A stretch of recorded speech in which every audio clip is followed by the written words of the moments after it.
¿Qué tal? Muy buenos días a todos. Muchas gracias por su presencia.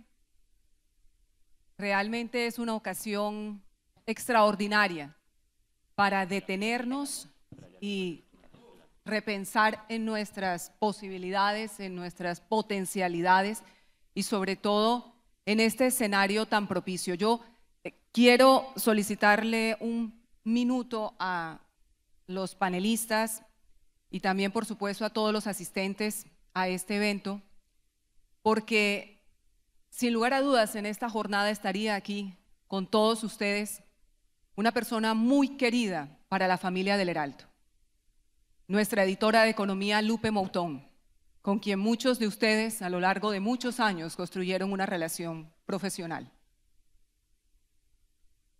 Por esas circunstancias de la vida que es tan absolutamente extraordinaria, y decía el señor superintendente que hay que vivir cada día como si fuera el último, hay una expresión que invita a vivir esa vida de manera intensa con 3 palabras: upu, como si fuera un día único, el primero y el último. Y así lo vivió Lupe. Lupe se fue, se nos anticipó en ese viaje sin retorno el día sábado, luego de dar una lucha ejemplar contra una enfermedad que la devastó en 2 meses. Nos ha dejado el corazón roto. Muchas gracias a todos, muchos de los que están aquí, por su sentimiento de pesar y condolencia, porque era una mujer sin lugar a dudas excepcional. Estaría aquí con su sonrisa amplia y generosa, escuchándolos con atención para llevar a las páginas del Heraldo sus informaciones económicas, sociales y siempre pensando en el bienestar de la gente. Para Lupe, un abrazo donde esté, seguramente preparándonos el camino, porque era un ser tan servicial, preparándonos ese camino que todos recorreremos alguna vez. Gracias por permitirme expresar este sentimiento que nos embarga desde hace pocos días. Hablemos ahora sí de esas oportunidades, de ese potencial, porque sin lugar a dudas este sector, doctora Adriana Guillén y todos ustedes, representantes de las distintas cajas de compensación familiar de Colombia, es un universo de posibilidades. Señalaba el señor superintendente que equivale al 41% de los colombianos que de alguna manera o están afiliados o son impactados por esa labor social tan importante que ustedes adelantan. Así que sea esta una ocasión para, a través de estos tan relevantes representantes del gobierno nacional, establecer esos caminos que se han venido construyendo a lo largo de estos últimos casi 14 meses de gobierno, para que precisamente de la mano de los empresarios que hacen un esfuerzo descomunal en medio de las situaciones más adversas, más difíciles, más hostiles muchas veces, con el gobierno y por supuesto con las comunidades, con los trabajadores, con la clase obrera de Colombia y distintos sectores, se pueda, insisto, construir esa hoja de ruta que permita avanzar en esos desafíos que nos dibujaba hace un momento la doctora Guillén.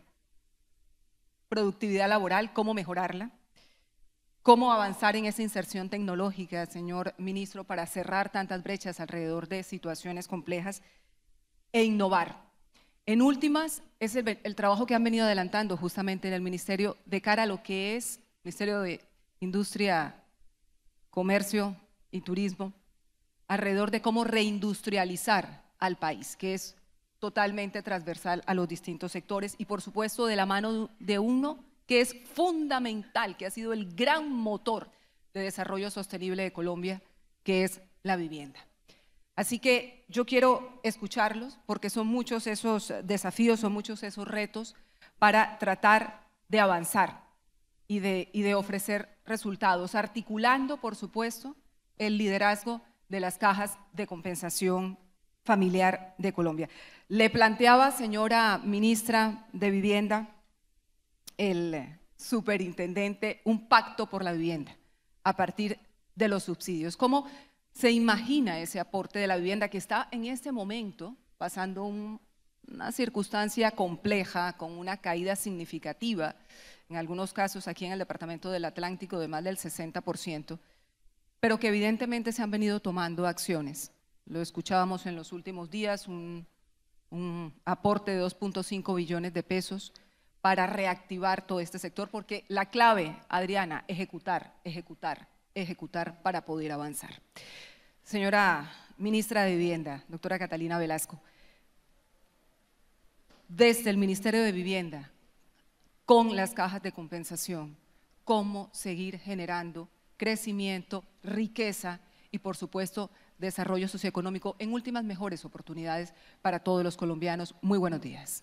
Buenos días, Erika querida, muchas gracias a todos los asistentes, a mis compañeros de panel, Mauricio, a todos y a todas. Bueno, cuando yo te escuchaba preguntando sobre la innovación tecnológica y la productividad, me preguntaba cómo un país como el nuestro puede mirar adelante si la mitad de nuestro país vive en el siglo XIX. Y voy a explicar por qué. Tenemos 4.5 millones de familias que tienen una vivienda precaria. Esto es piso de tierra, pared de tabla, techo de zinc, sin una cocina, sin un baño, sin una conexión eléctrica. Y tenemos 12 millones de personas que no tienen un servicio adecuado de agua potable.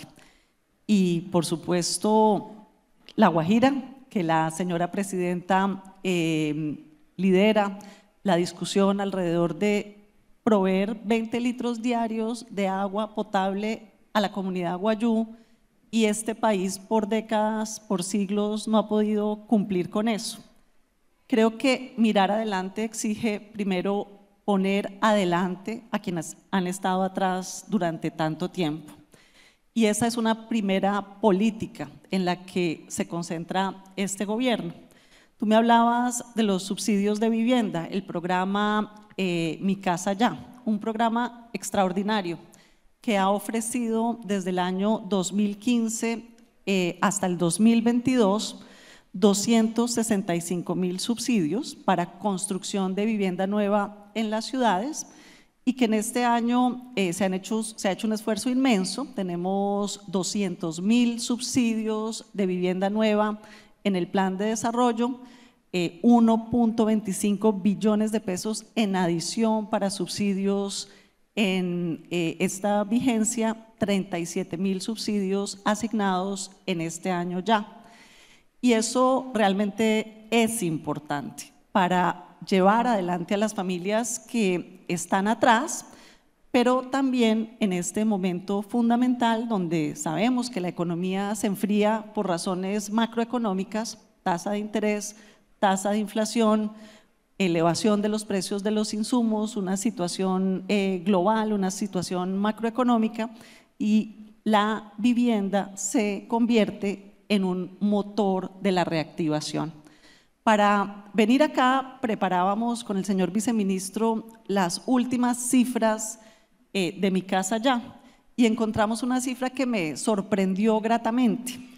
La revisamos, incluso no la creíamos. Este año hemos asignado 37.000 subsidios y 1 de cada 3 está con concurrencia de cajas de compensación familiar. Antes, entre el 2015 y el 2022, era 1 de cada 5. Quiere decir que este año, doctora Adriana, hemos estado trabajando de la mano, y así lo hemos hecho desde el primer día del gobierno, y las cajas están presentes en la política de vivienda nueva, en la construcción de vivienda social, y la concurrencia es fundamental para las familias porque es la posibilidad de tener hasta 50 salarios mínimos en la cuota inicial, y eso permite que las cuotas hipotecarias de las familias sean inferiores, y con estas tasas de interés pues es la diferencia entre tener o no tener vivienda. Y sabiendo que la economía necesita un impulso y que la construcción de vivienda social siempre ha sido un jalonador económico, pues tenemos 2.5 billones de pesos a través de FINDETER, a través del Fondo Nacional del Ahorro, para apalancar crédito constructor y crédito hipotecario. Y además de la vivienda nueva, trabajamos en otras alternativas de vivienda social. El mejoramiento para poder otorgarle a estos 4.5 millones de familias la posibilidad de mejorar su vivienda precaria en zonas rurales, en pequeños municipios, en zonas periféricas de las grandes ciudades donde antes no llegábamos, tengo que decirlo. El gobierno pasado hizo 18.000 mejoramientos, nosotros ya llevamos 50.000 y vamos a 400.000 en este plan de desarrollo, y en un programa de autogestión comunitaria para que las familias que no tienen la capacidad de tener un crédito hipotecario por sus ingresos, por la escasez de crédito, puedan recibir de las entidades territoriales el predio y el gobierno nacional asigne un subsidio en especie, 35 millones de pesos en materiales, para que con un adecuado acompañamiento hagan su vivienda. Esto lo estamos haciendo con ustedes. Realmente me alegra tener unos socios tan extraordinarios, las cajas de compensación familiar a lo largo de todo el país, vivienda nueva, mejoramientos de vivienda, autogestión comunitaria. Eso es un gran aporte y estamos muy felices de trabajar con ustedes. Ya voy con el señor ministro, con la señora viceministra, pero haciendo algún tipo de precisión alrededor de este plan, porque lo viví en primera persona con mi empleada doméstica, que efectivamente a través de una caja de compensación logró hacerse a su vivienda propia, pero a veces esos trámites suelen ser engorrosos, suelen ser complejos. ¿Cómo lograr que se facilite justamente esos escenarios? Porque muchas veces las personas más vulnerables no cuentan con las facilidades para ejercer esa búsqueda, para estar pendiente, para recibir información, y muchos de ellos a veces pierden la oportunidad, señora ministra y también señores de las cajas de compensación, si no está ahí uno pendiente, atento a que eso verdaderamente funcione, o por lo menos tratar de desde la distancia estar acompañando esos procesos. ¿Cómo podríamos mejorar para hacerlos mucho más fluidos, ministra, mucho más eficientes, que lleguen a más personas, que se socialicen mejor quizás y que verdaderamente las personas puedan aprovecharse y saber que sus cajas de compensación son esos articuladores de estas posibilidades que ofrece el gobierno? Pues lo decía la doctora Adriana, el detalle de la función pública es ejecutar. Ejecutar no es fácil, no es discurso, no es buenos propósitos. Ejecutar es tener instituciones robustas, con gente capaz, que pueda ir resolviendo problema por problema, ir trabajando de manera cooperativa, porque no logramos nada en la controversia, siempre logramos resolver los problemas en la cooperación. Eso es clave, sin lugar a dudas, porque hay que acompañar a muchas personas que se ven superadas por asuntos tan básicos para muchos, que somos privilegiados, señor ministro Óscar Lizcano, ministro de Tecnologías de la Información y Comunicación, como la tecnología. Y el desarrollo tecnológico es fundamental, lo sabe usted, señora viceministra, para alcanzar todas esas metas de lograr riqueza, crecimiento, reindustrialización y, por supuesto, vamos a lo básico, mejorar productividad, señor ministro, y por supuesto competitividad a nivel de país. Pero tenemos unas brechas tecnológicas muy complejas y sobre todo tenemos que entender, y aquí hay representantes de todas las regiones del país, que territorialmente también somos muy distintos y tenemos unas situaciones complejas. Por ejemplo, la informalidad es un gran desafío y un gran reto para muchas comunidades. El promedio nacional es del 58%, se está reduciendo afortunadamente, pero aquí tenemos departamentos de la costa como Sucre que superan 60 y mucho más. Entonces, evidentemente hay situaciones que son complejas. ¿Cómo logramos en esa hoja de ruta, que es el Plan Nacional de Desarrollo? Es una pena que se haya ido el director de Planeación Nacional porque era clave conocer sus prioridades alrededor de ese tema, pero aquí están ustedes para contarnos qué se va haciendo Ya lo tenemos claro en el tema de vivienda. ¿Qué se hace para cortar esas brechas digitales que muchas veces se convierten en lastre para generar el desarrollo que Colombia necesita? Las empresas necesitan, sobre todo en materia de innovación digital. Bueno, en primer lugar, pues muchas gracias, Erika, Catalina, la viceministra, a todas las personas que nos acompañan de las cajas, al superintendente.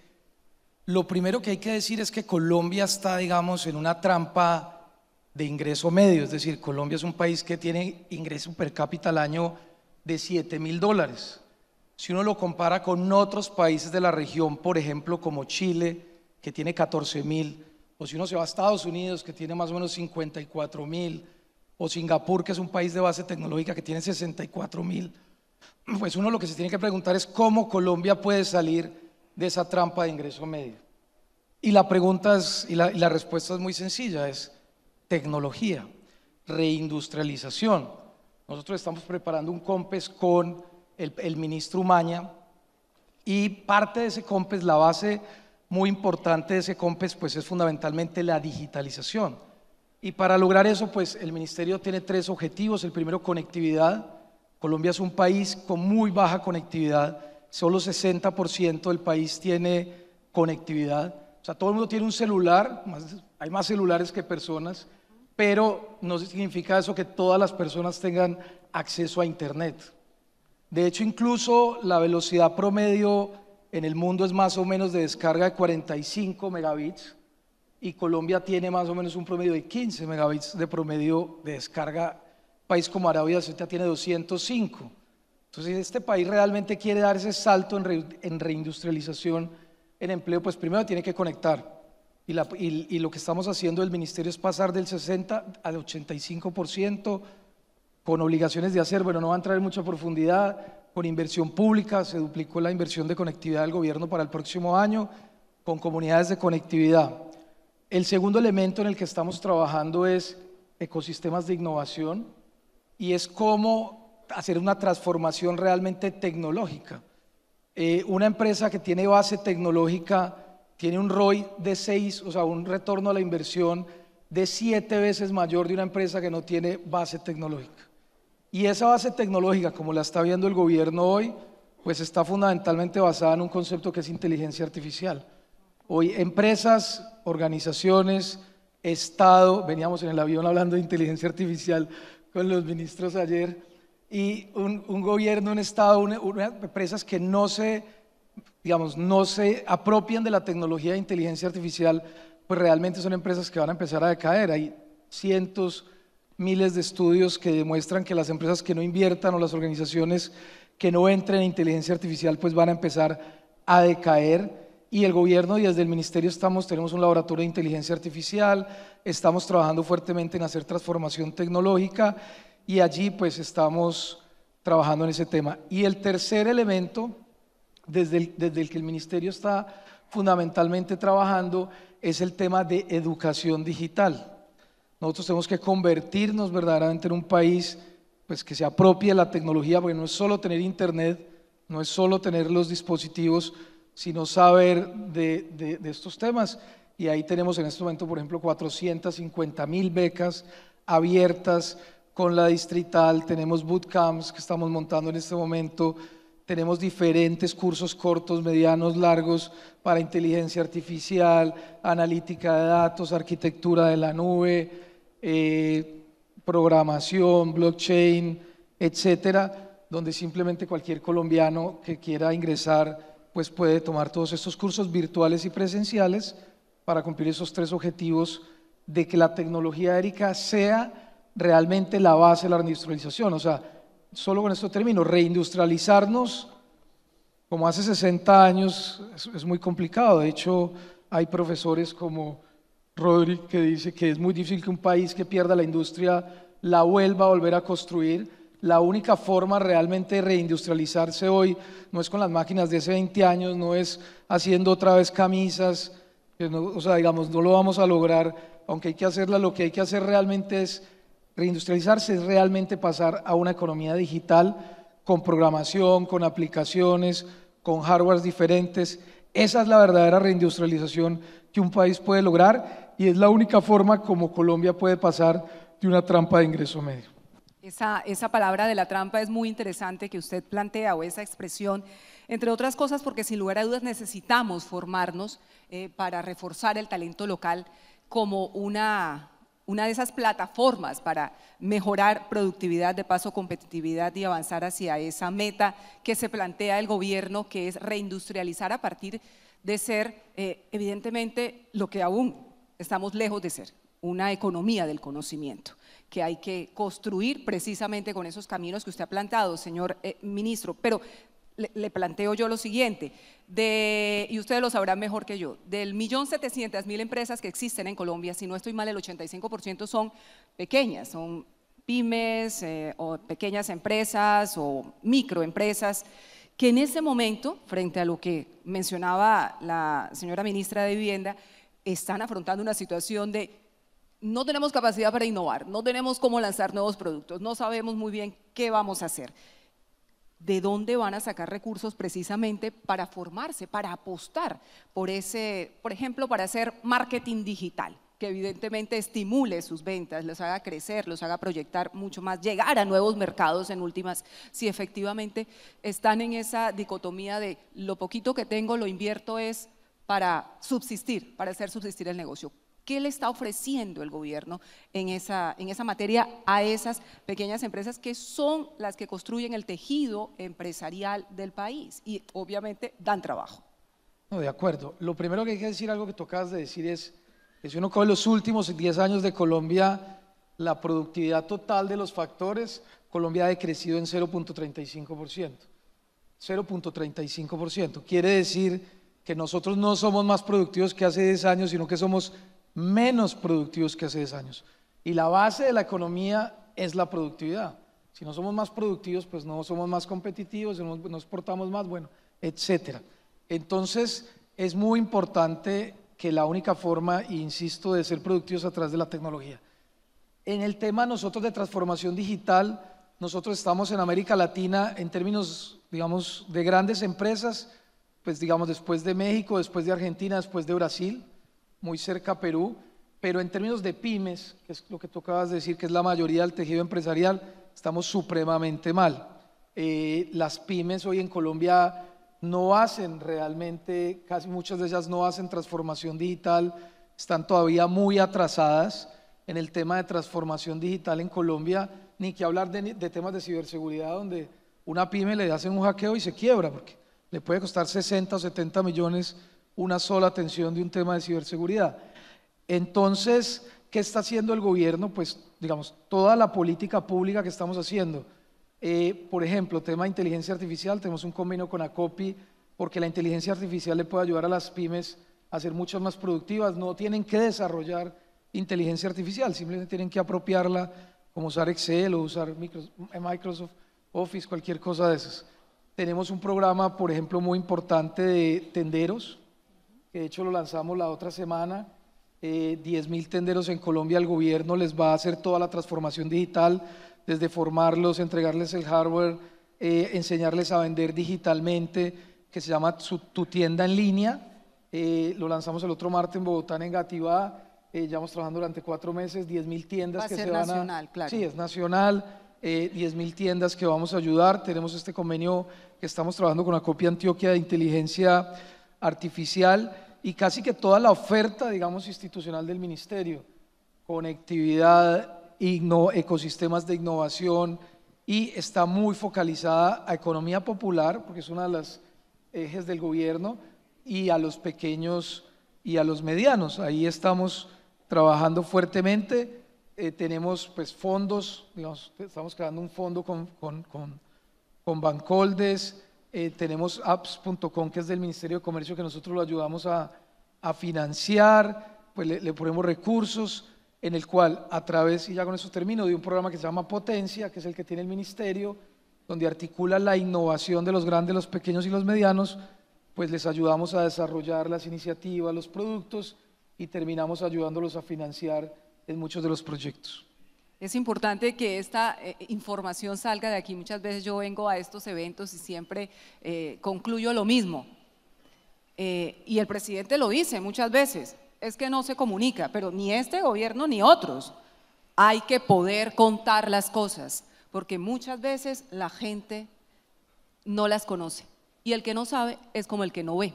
Está también con nosotros la viceministra de Desarrollo Empresarial, la doctora Soraya Caro Vargas, en representación del Ministerio de Comercio, Industria y Turismo, y vaya importancia que tiene el ministerio en toda esta dinámica, señora viceministra, porque al fin y al cabo ustedes han venido trabajando durante meses para construir esa política de reindustrialización de Colombia, que no es abrir más industrias. Cuando uno piensa en eso es que van a abrir más industrias, van a hacer más fábricas, No, eso ha cambiado, como decía hace un momento el señor ministro de Comunicaciones.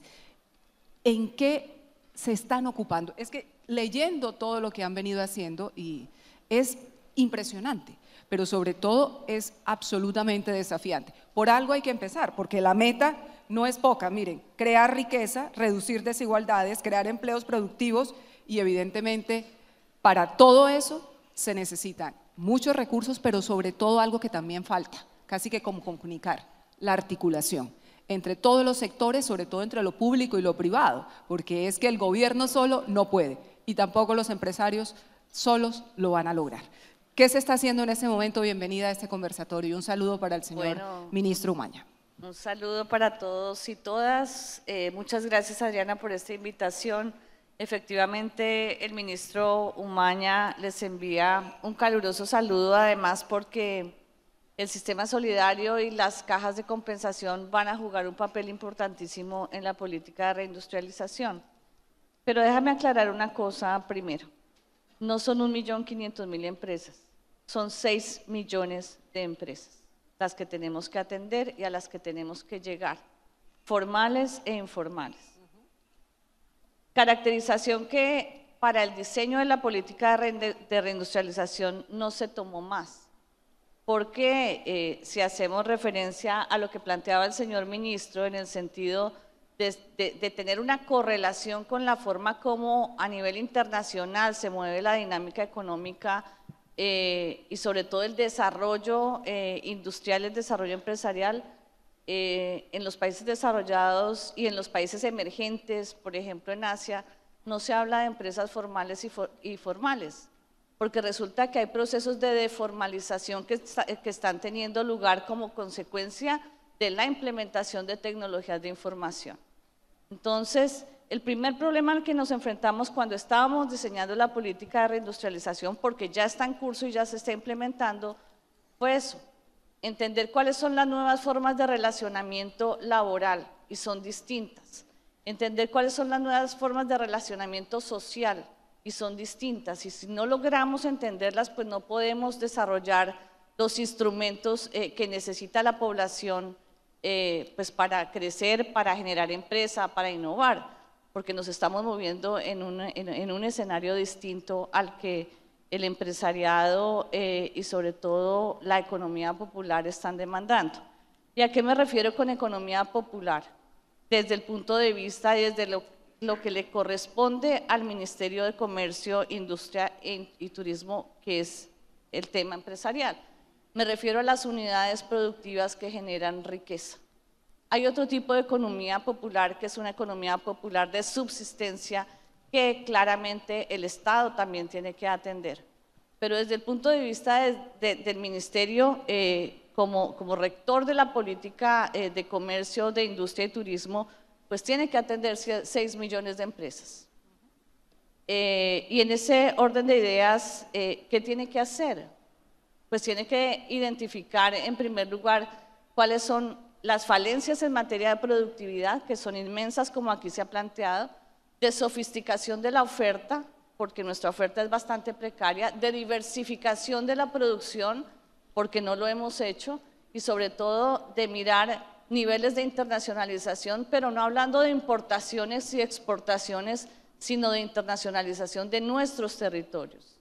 Y la internacionalización no solamente es el comercio de bienes y servicios, sino es la atracción de inversión eficiente, una atracción de inversión que genere derrames en transferencia de tecnología, conocimiento, formación de capital humano. También la internacionalización es el adecuado relacionamiento con nuestra diáspora, porque la diáspora es un escenario importantísimo de articulación hacia afuera, de generación de nuevas oportunidades en innovación, en financiamiento, etc. Otro reto que tuvimos en el diseño de la política fue la articulación, efectivamente, porque el Estado pues adolece de eso, de poder hablarse, de no competir, de no cuidar su fuero, de poner a disposición de los otros su fortaleza financiera y también en materia de diseño de instrumentos para la gente y para las empresas. Y es lo que esta política ha hecho. Es una de las políticas que demanda mayor articulación con el resto de las instituciones. Y por eso se demoró el COMPES en salir. Lo estamos presentando a finales de octubre, pero ya en consenso con todos los ministerios, como lo planteaba el ministro. ¿Para qué? Para fijarnos metas, para consolidar instrumentos y para poner recursos. Porque sin esa articulación, esa irrigación de la que usted habla, pues no es posible. ¿Y cómo vamos a irrigar y cómo vamos a escalar? A través de la economía solidaria, no hay otra forma, y a través de las plataformas y de la economía digital. Si yo quiero llegar con mis instrumentos, que como decía el ministro, llegamos a 10.000 empresas, atendemos en el caso de Colombia Productiva solamente en este año, en lo corrido del año 4.000 empresas, eso no impacta, eso no es transformación productiva, eso no es transformación industrial. Necesitamos de los canales que ustedes tienen, de los empresarios que ustedes tienen en sus plataformas, que tienen los fondos de empleados, que tienen las cooperativas y que tienen otros escenarios de asociatividad para poder llegar y escalar la oferta institucional. Eso es lo que estamos pensando hacer. Bueno, pues, viceministra, y ya estamos la haciendo, noticia. lo estamos implementando. No, pero es que usted nos ha dado la noticia, porque ahora octubre, ya octubre empezó. En octubre pasa todo lo bueno, entre ellos mi cumpleaños, pero no, en serio, esto es muy importante, que ya vayan a presentar el COMPES, porque es que si no hay COMPES no hay nada. Nos han enseñado a nosotros, a los periodistas, que si no hay COMPES, pero yo sé que han venido avanzando, pero en cualquier caso el COMPES es lo que permite, evidentemente, casi de convertirlo en una política de Estado, se podría de mediano decir. plazo, digamos ¿Sí? que sí. Efectivamente. ¿Qué vamos a ver después de que ese COMPES se presente, se apruebe, transite por sus distintas etapas y finalmente ya se convierta en una realidad? Como te digo, ya los instrumentos los venimos implementando los diferentes ministerios, y en el caso del Ministerio de Comercio pues ya estamos ejecutando la política. Ayer salieron algunos de los resultados, pero lo más importante es decir que estamos creando un instrumento digital, un instrumento de afinidad. Afinidad significa que nos volcamos diferentes instituciones en torno a un grupo que es de interés para nosotros, y ese es el segmento de la economía popular y de las pequeñas y medianas empresas. ¿Para qué? Para llevarles los servicios que nosotros estamos desarrollando, para acercarlos a la institucionalidad. Es la mejor manera de lograr niveles de la llamada formalidad, sin ahorcarlos. Claro, porque definitivamente ese salto y en es muy cambio complejo. sí acercando a la ciudadanía y a la ciudadanía empresarial, porque es que no se le reconoce. Cuando uno no sabe a quién prestarle servicio, esa persona no tiene identidad, y es una persona, es una unidad empresarial y hay una familia detrás.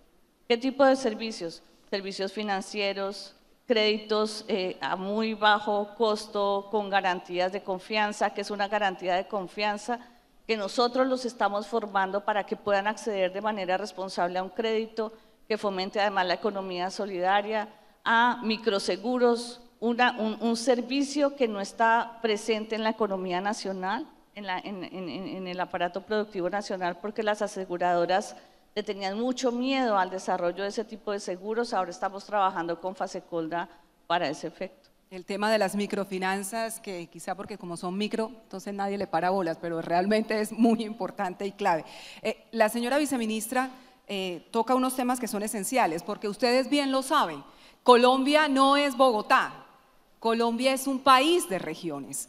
Y si nosotros seguimos pensando que Colombia es la nevera, que es absolutamente maravillosa, pues nos equivocamos. Realmente los territorios tienen unas valías y unas consideraciones, también tenemos unos problemas y unos desafíos enormes, pero sin lugar a dudas también construimos país y generamos riqueza, tratamos de disminuir brechas sociales. Es más difícil porque aquí en muchos de nuestros territorios, sobre todo en la ruralidad, está todo por hacer.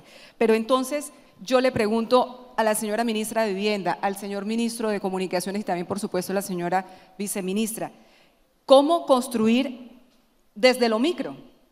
Lo que planteaba justamente la señora viceministra Soraya Caro, entendiendo esas particularidades territoriales, pero también entendiendo los enfoques poblacionales, porque tenemos territorios, hablaba el señor superintendente, de todo ese andén pacífico, donde hay una población afrodescendiente muy importante. En La Guajira, sin lugar a dudas, hay un componente de población étnica indígena también muy importante. Entonces hay unas diferencias claves.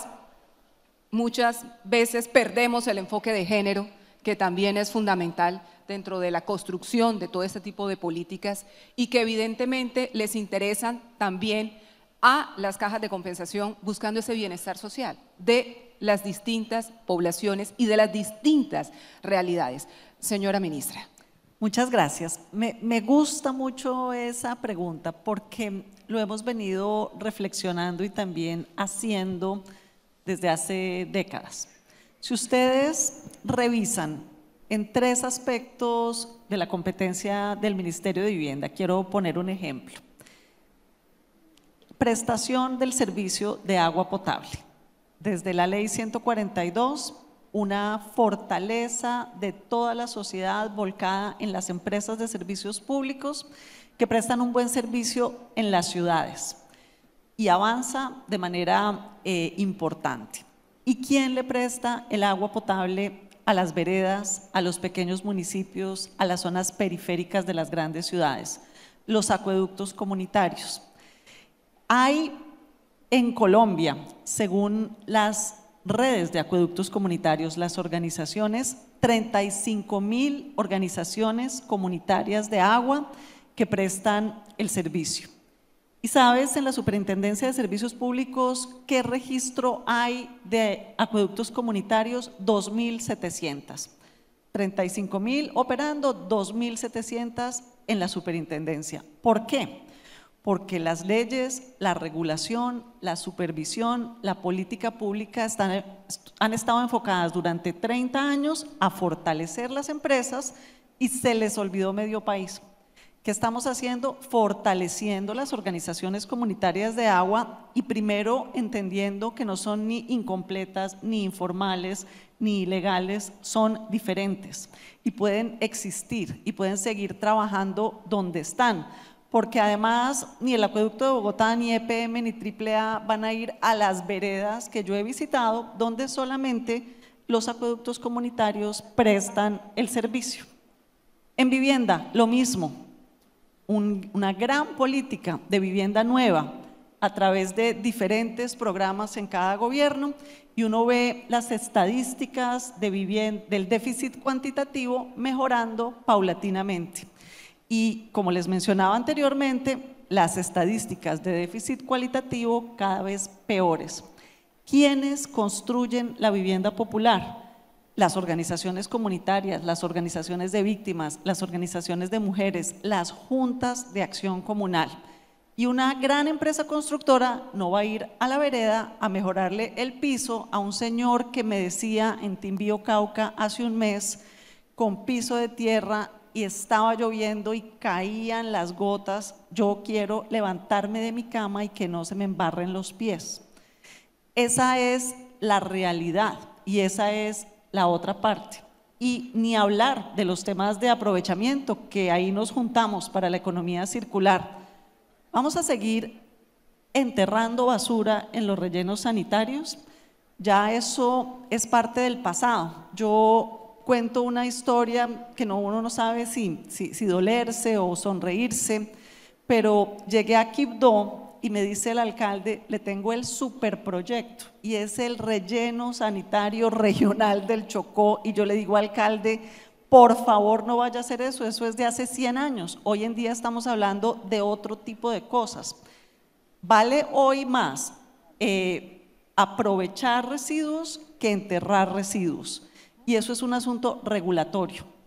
Así que esa es la línea, entender la diversidad, pero no solamente la diversidad de las poblaciones, que sin duda el avance ha sido inmenso, la diversidad de las estructuras de gestión en vivienda, en agua, en residuos. Hay un mainstream de las empresas de servicios públicos, las grandes empresas constructoras, las grandes empresas de aseo, y hay que nivelar la cancha para que estas organizaciones, que además prestan un servicio de desarrollo económico local importantísimo, no es lo mismo 1 billón de pesos por este lado que 1 billón de pesos por este lado.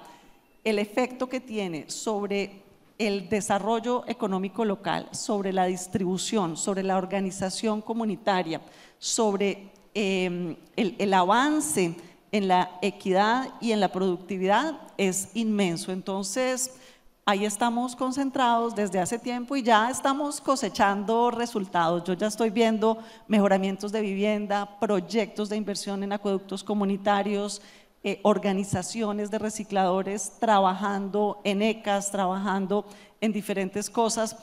Eso es bueno para toda la sociedad, bueno para quienes apoyamos y bueno para las empresas constructoras, bueno para las empresas de servicios públicos, bueno para las ciudades, bueno para el tejido empresarial. Yo les digo a quienes me dicen, pero la plata debería ir por donde siempre ha ido. Águilas no cazan moscas. Una cosa es una línea de desarrollo y eso no quiere decir que no podamos hacer al tiempo en simultánea la otra línea de desarrollo un poco más micro que llega directamente a quien más lo necesita. Pero en ese sentido, señora ministra, antes de pasar al ministro también, porque se nos escapaba un segmento fundamental que es el de los jóvenes. Usted es joven, usted es ante todo un ministro joven, entonces usted es el llamado ahí a echarnos ese cuento. El promedio de ministros está en 52 años. Vi en una revista que se tomó el tiempo de hacer ese ejercicio. Dice, no, yo no. A mí él está por debajo del promedio. Pero entonces, volviendo al punto, señora ministra Catalina Velasco, ¿cómo se van a acompañar esas 35.000 organizaciones que ya están constituidas, así sea de palabra entre los vecinos allá en el corregimiento, en la vereda? Porque alguien tiene que hacer esos trabajos. Aquí nosotros somos felices cuando llega el carro de la basura y dice, ¡ay, qué ruido! El carro de la basura. Pero allá son ellos los que tienen que gestionar sus propios residuos. ¿Cómo se les va a acompañar? Porque eso es lo que a uno a veces se preocupa. Está a la disposición del dinero para que ellos mejoren sus procesos y seguramente lo agradecerán mucho, pero puede ser que no tengan ni la posibilidad de bancarización, ni tengan cómo recibirlo. ¿Cómo se les va a organizar y acompañar? Bueno, pues en vivienda, con mis amigos de las cajas de compensación familiar, esta mañana teníamos una conversación con los especialistas de vivienda. Los mejoramientos de vivienda los pueden hacer las comunidades, pero necesitan un apoyo técnico para vigilar, primero, pues que no se pierdan los materiales, que no se pierdan los recursos, y segundo, que garanticemos que las viviendas construidas por las organizaciones comunitarias queden bien construidas. Necesitamos esa colaboración, siempre lo hemos tenido de parte de todos ustedes y lo mismo en cada uno de los sectores, podemos hacer esa simbiosis entre los que van más adelante y los que necesitan un apoyo de la sociedad para ponerse al día. Ministro, ahora sí, con los muchachos, ¿cómo se está trabajando? Porque aquí hay un asunto que es fundamental y que es transversal. Todos deberíamos permanentemente capacitarnos, porque esto está claro, solo sé que nada sé y realmente necesitamos todo el tiempo tener la posibilidad de reeducarnos, pero sobre todo son nuestros jóvenes los que necesitan tener esa formación. La doctora Adriana Guillén hablaba de esa amenaza, entre comillas, y uno puede ver el vaso medio lleno o medio vacío alrededor de la inteligencia artificial. Sí, sin duda van a desaparecer muchos empleos, hay unos que definitivamente no. Y tendrán que crearse otros que probablemente mi hijo de 10 años es el que irá a estudiar una carrera, una profesión en ese sentido. ¿Cómo se está trabajando con esos muchachos para convencerlos? Porque es que todo el mundo quiere ser médico, todo el mundo quiere ser abogado, efectivamente, o periodista. Y realmente se necesitan técnicos, tecnólogos, que puedan estudiar además a través de esas tecnologías que usted les ofrece, ministro. ¿Cómo se está llegando a todos esos pelados para que mi hija de 14 años decida, en vez de ser periodista, tratar de buscar uno de estos empleos que sin lugar a dudas van a arreglarnos la vida a futuro, porque la inteligencia artificial llegó para quedarse? Frente a eso no hay nada que hacer. Pues tú lo has dicho, y un saludo a Ariana también, que no le había saludado. El gobierno, pues, si un país se quiere desarrollar, digamos, tiene que empezar solo con 3 cositas desde los niños chiquitos: programación, matemáticas, inglés. Si nosotros hiciéramos esas 3 cosas en los colegios, esto sería realmente otro país, y ese es como el modelo que han hecho los países hoy que son de base tecnológica. ¿Qué estamos haciendo nosotros? Desde los más chiquitos acabamos de firmar un convenio con el British Council, con el gobierno de Inglaterra, realmente, porque eso es una entidad del gobierno de Inglaterra, para 4.000 colegios que empiezan el otro año. Son 20.000 millones, 7.000 millones pone el gobierno inglés. Es un convenio a 10 años, fue el único requisito que nos pusieron para ellos invertir 7.000 millones al año, y vamos a coger 4.000 colegios públicos para enseñarles código desde primaria a partir del otro año. Y eso realmente va a ser una transformación del país. Senatec, que es tal vez el convenio más grande que tiene el ministerio, 300.000 millones, 100.000 millones cada año. Ya nos aprobaron las vigencias futuras, ya firmamos el convenio, ya estamos formando los instructores, y a partir del otro año, estos son 2.800 colegios públicos que empezamos el otro año, donde el SENA, no es que los estudiantes van a ir al SENA, sino que los instructores del SENA van a ir a los colegios en todo el país, 2.900 colegios aproximadamente, a enseñar, a hacer una tecnología, un técnico, porque tecnología es un poco más avanzado, un técnico que para el colegio es 10º y 11, fundamentalmente, digamos, en Bogotá vamos a empezar con inteligencia artificial, y en muchas de las regiones vamos a hacer programación, analítica de datos y manejo de la nube, que ese es un tema muy importante que está hoy. ¿Hay un enfoque particular territorialmente? Sí, eso está distribuido en todo el país. ¿Pero un enfoque diferencial por regiones? No, llegamos a todas las regiones, y fundamentalmente tenemos unos cupos por regiones, y lo que hacemos es, hicimos un acuerdo con la ministra de Educación para que sean los colegios los que levanten la mano y digan: yo me comprometo a tener el espacio, a poner mis estudiantes a hacer este tecnólogo. O sea, lo vamos a hacer por los que quieran y no digamos imponiéndolo, pero además a cada uno de esos estudiantes les vamos a regalar un computador. Meter 30.000 millones para que el estudiante no solo sea tecnólogo, sino que le damos su computador para que pueda, digamos, desarrollar su tecnología. Entonces, ese es Senatec. Y el otro programa que tenemos, que lo lanzamos con el presidente en Medellín hace 3 semanas, se llama Talento Tech. Y Talento Tech, que son bootcamps, que son campos de tecnología por 4 meses, donde dividimos el país en 7 regiones, vamos a estar en todas las capitales, y en 4 meses son 158 horas presenciales, el resto asincrónicas y virtuales. Los estudiantes entran y se profundizan en un solo tema, los mismos: analítica de datos, programación, pero son 4 meses, y ahí enseñamos 3 temas: inglés, liderazgo y programación, o el que sea. Y ahí son 60.000 jóvenes de estratos 1 y 2, hombres y mujeres, que van a estar en esos programas. Entonces, tenemos diferentes enfoques. Toda esa estrategia, digamos, de Talento Tech, Senatec, Mujeres TIC, que tenemos también diferencial para mujeres, Jóvenes TIC, discapacidad, que también tenemos otra línea. La meta del gobierno es llegar a 1 millón de colombianos en los 4 años, y digamos, lo estamos logrando porque solo Senatec pues llega casi a 200.000 personas jóvenes en los colegios. Entonces, esa es como toda la estrategia global de educación digital. Qué mejor posibilidad para nuestros niños de los colegios públicos, como lo que se está haciendo aquí en Barranquilla en 154 instituciones educativas públicas, que el bilingüismo. Eso definitivamente creamos en ese potencial cuando todos nuestros niños a mí no me gusta lo del tema de los estratos, pero nuestros niños vulnerables del estrato 1 o 2 hablen inglés. Eso sí va a ser una maravilla porque nos va a dar una dimensión distinta. Esos pelados van a volar definitivamente. Señora viceministra, claramente yo insisto mucho en los territorios porque no somos homogéneos, somos diversos, somos plurales. En ese sentido, no es lo mismo esa proyección que pueda hacer el ministerio dentro de esa política de reindustrialización para el eje cafetero que lo que pueda hacer acá para la región Caribe o para la región Pacífica, sobre todo nosotros que tenemos puertos y demás, con muchos desafíos y muchos retos, sin duda, pero claramente el enfoque es distinto.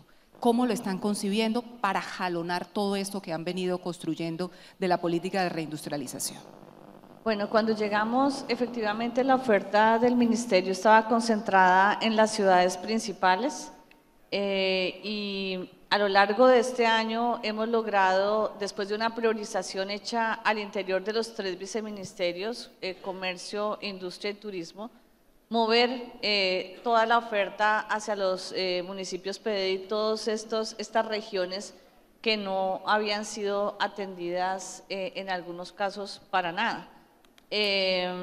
Seguimos trabajando con las ciudades, por supuesto, seguimos trabajando con cámaras de comercio que siempre nos han ayudado a implementar la política, pero nos hemos abierto a otros socios, como las cajas, como los fondos de empleados, las alcaldías, vamos a las regiones más de frente, y ya cuando uno mira el mapa de implementación de la oferta, pues es distinto, y como decía la ministra, se están comenzando a ver los resultados de una manera distinta de entregar los instrumentos.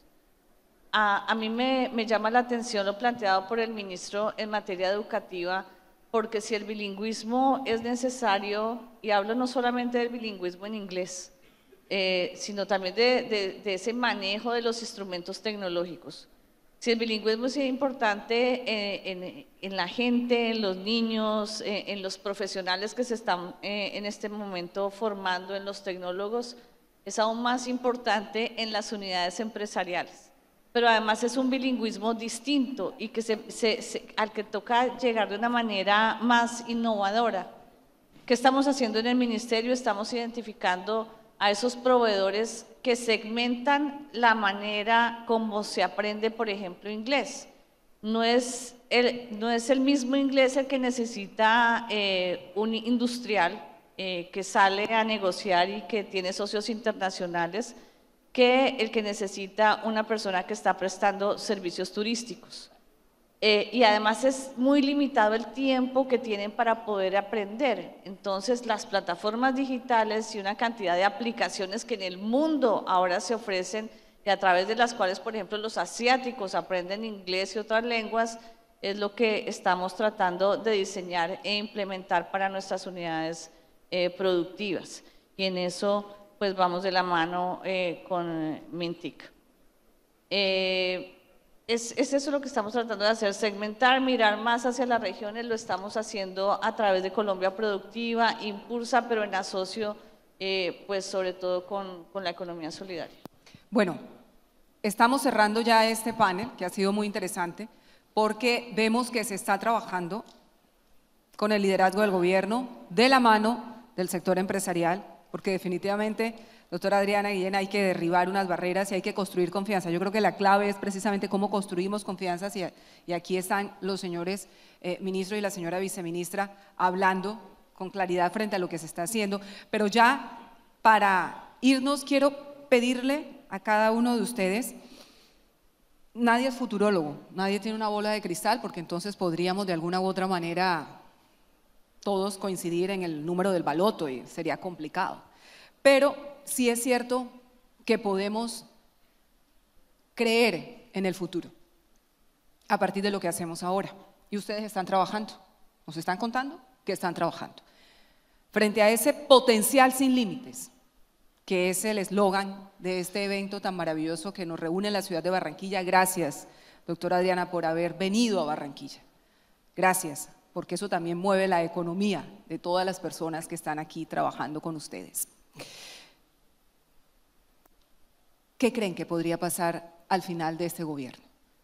Alrededor de todos esos desafíos que ustedes mismos Pero no me hablen del Plan Nacional de Desarrollo, sino de lo que cada uno de ustedes siente, desea y sueña frente a la gestión. Se queden o no se queden. Eso es una decisión de cada uno de ustedes. Se queden hasta el final. Ni que le digan, ¿eh? Bueno, pero ¿cómo visualizarían ustedes ese último día? ¿Sí? Que estén, ¿se logró? ¿No se logró? ¿Lo hice? ¿No lo hice? Señora ministra. Esta pregunta está difícil, pero yo estoy segura que el último día de este gobierno vamos a poder decir lo que iba bien en este país, lo mejoramos y lo impulsamos. Y lo que faltaba en este país, y en lo que a mí respecta, es darle a las personas que no tenían vivienda, que no tenían agua potable, lo transformamos, le dimos la importancia que merece porque estábamos en una situación precaria por falta de atención y lo impulsamos de manera que ya no necesitemos 100 años para que todas las familias tengan vivienda, para que todas las personas tengan agua potable, sino 20, que son los cálculos que hacemos y los presupuestos que invertimos en materia de agua y vivienda. Creamos oportunidades, ministro. Sí, desde el ministerio, pues lo que quisiéramos ver retrospectiva es realmente conectar a Colombia y sentar las bases para que Colombia realmente centre su desarrollo en la tecnología y en la innovación, que realmente creo yo es la base del futuro. Y en cuanto al gobierno, yo siento que podamos, que el país entienda que se pueden validar otras formas de hacer las cosas. Es que nosotros llevamos muchos años haciendo la misma fórmula. Pero esa fórmula pues ha sido exitosa en unas cosas, pero también se ha agotado en otras. Yo pongo el ejemplo mío y qué pena alargarme. Pues sí, llevamos 40 años con el mismo modelo de telecomunicaciones, los grandes operadores, hemos llegado al 60%. Entonces uno se pregunta, bueno, entonces tenemos que seguir aplicando la misma fórmula a pesar de que no avanzamos en la ruralidad, no avanzamos en la conectividad, como dice Catalina, en los pequeños, en las comunidades. Entonces sí hay que validar otros mecanismos de desarrollo. En el caso nuestro es comunidades de conectividad, por ejemplo, que es la forma como las comunidades se conectan a sí mismas. En el caso de Catalina, pues lo acaba de decir. Entonces, yo sí creo que al final del gobierno del país tiene que haber hecho un aprendizaje de entender que los modelos de desarrollo se hacen de diferentes formas y que no hay una sola forma de hacerlo y que hay que ser disruptivos y salir un poco de la caja, así como lo dicen aquí, el potencial sin límites, hay que hacer cosas diferentes. Y hay que validar eso. Por supuesto, eso pues genera muchas veces desconfianza, pelea, polarización, pero yo sí creo que eso va a ser muy valioso para dejarlo en la historia del país. Ser capaces de ser flexibles y de adaptarse a los nuevos tiempos, porque ya nada es como antes, señora viceministra. Pues ahí uno se proyecta de distintas maneras, sobre todo cuando encuentra las dificultades en el proceso, ¿no? Y una de las principales que tuvimos al llegar al ministerio fue el cambio de lenguaje. O sea, pasar de un modelo, como dice el ministro, un modelo en el que la libertad económica, la apertura era incondicional, a un modelo en el que uno dice tenemos que proteger la industria nacional para poder reindustrializar, pues es difícil cambiar el discurso dentro de la institución. O sea, yo sí aspiro a que cuando termine este gobierno, ese proceso de reindustrialización sea irreversible. Es fundamental y lo vemos en el relacionamiento con el empresariado colombiano. Nosotros no tuvimos una política industrial durante casi 3 décadas y eso es importante.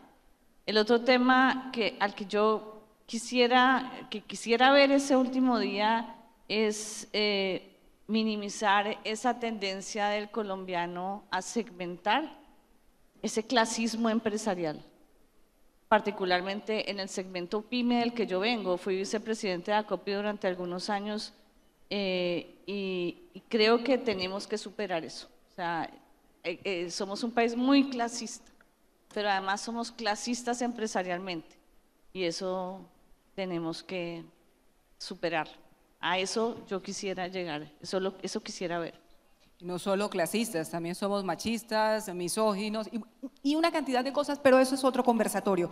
Diálogo constructivo para crecer y para aprovechar ese potencial sin límites, para crear de manera conjunta, para tender puentes. Ojalá podamos encontrar esos caminos que nos unen. Nadie dijo que tenemos que estar al 100% de acuerdo, pero sí tenemos que pensar en ese bienestar social, señor superintendente, por el cual usted trabaja todos los días. Una persona a la que respeto y valoro mucho por su liderazgo en el tema de los derechos humanos en Colombia. Y al fin y al cabo es eso, en últimas, los derechos humanos. Todo, que la gente tenga conectividad digital, que la gente tenga agua, saneamiento básico y vivienda, y por supuesto que pueda tener posibilidades productivas, con un empleo digno, formal, decente. Todo eso genera precisamente respeto por un tema de derechos humanos. Y ustedes, a través de su trabajo en las cajas de compensación familiar, que acercan justamente a todos los sectores de la sociedad, y que no debe haber clasismo en las cajas de compensación familiar, son maravillosas. Definitivamente es un espacio para encontrarnos todos. Muchísimas gracias, doctora Adriana Guillén, porque la verdad ha sido una oportunidad maravillosa para escucharlos y para entendernos. Muchas gracias por permitirme estar aquí. Buenos días.